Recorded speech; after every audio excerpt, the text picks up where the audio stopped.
मुझे याद है हम लोग जो रोज शाम को नारा सुनते थे, सौगंध राम की खाते हैं, मंदिर वहीं बनाएंगे।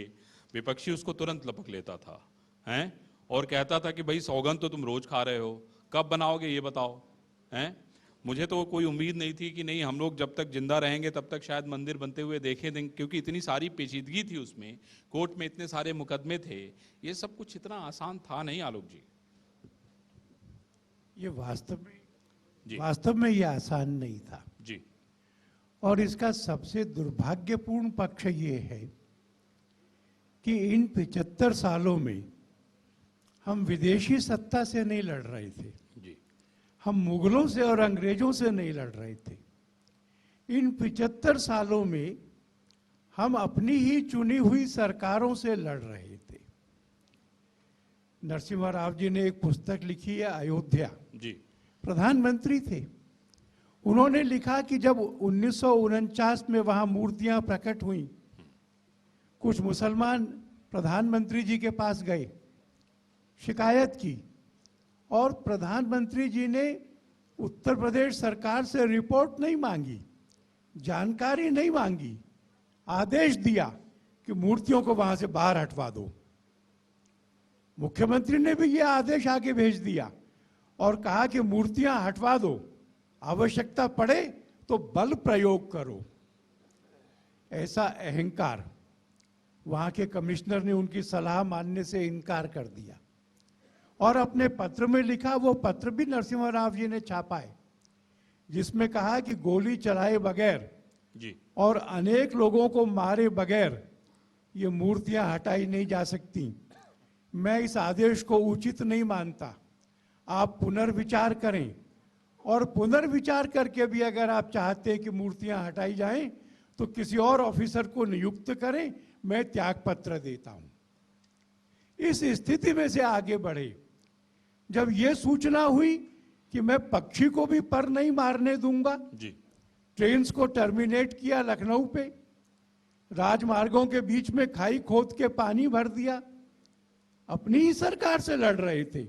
जी लोग पैदल आए, गांवों और खेतों में से आए, रात में गन्ने के खेतों में सोए और पहुंचे। धर्मशालाएं बंद हो गई तो अयोध्या के लोगों ने कहा, राम जी के लिए आयो, हमारे घर में रहोगे तुम, हमारे अतिथि हो, हमारे मेहमान हो।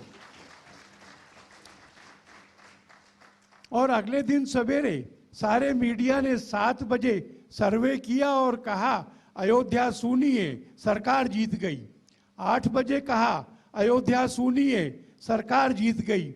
और 10 साढ़े 10 बजे जब अशोक सिंघल जी पहुंचे मोटरसाइकिल पे 40-50 लोगों के साथ, कहीं से आके पत्थर लगा, सिर में खून बहने लगा, कुर्ते और धोती तक भी, पर वो तो शायद ट्रांस में थे, समाधि में थे, बढ़ रहे थे।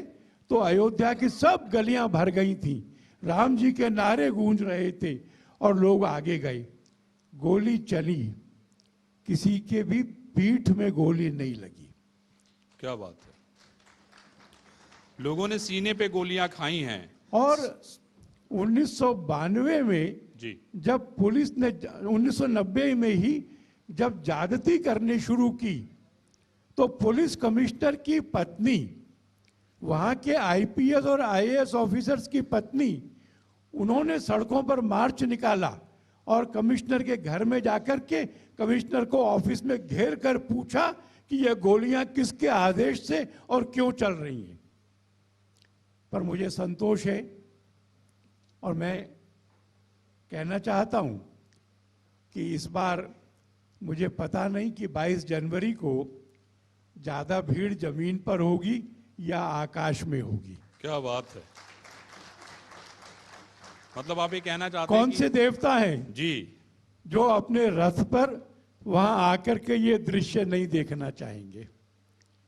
ये जो महात्मा और संत हैं, ये जो कार सेवक हैं, जो मंदिर की प्रतीक्षा में विष्णु लोक चले गए, गोलोक चले गए, वह सब भी, और वह हिंदू समाज जिसने जन्म लिया था यहां पर, अपने जीवन में राम जन्मभूमि के लिए नहीं लड़े, पता भी नहीं होगा इस विषय का, पर राम जी को हृदय में रखे रहे।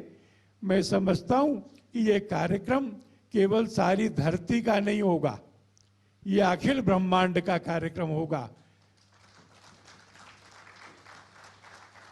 और ऐसा कार्यक्रम होगा जो धरती ने इससे पहले कभी देखा नहीं होगा।